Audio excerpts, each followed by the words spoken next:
સમાચાર મહેસાણાથી મહેસાણા મામલતદાર કચેરીના કર્મચારીઓએ રાતભર ઉજાગરા કરીને મહિલા અરજદારોને રહેણાંકના દાખલા કાઢી આપ્યા હતા। આંગણવાડીની ભરતી માટે ફોર્મ ભરવાનો ગઈકાલે અંતિમ દિવસ હતો। ફોર્મ ભરવાનો દિવસ અંતિમ હોવાના કારણે મામલતદાર કચેરીમાં અરજદારોની લાંબી લાઈન જોવા મળી।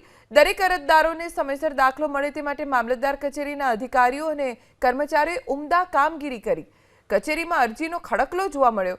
કમ્પ્યુટર ઓપરેટર્સથી લઈને નાયબ મામલતદારે આખી રાત પાળી કરી તમામ અરજીનો નિકાલ કર્યો।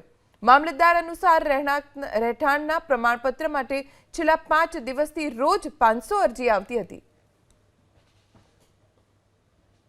છેલ્લા એક મહિનાની અંદર શહેરી મામલતદાર કચેરીમાં 1315 દાખલા નીકળ્યા અને ગ્રામ્યમાં 1626 દાખલા નીકળ્યા આખા મહિના દરમિયાન।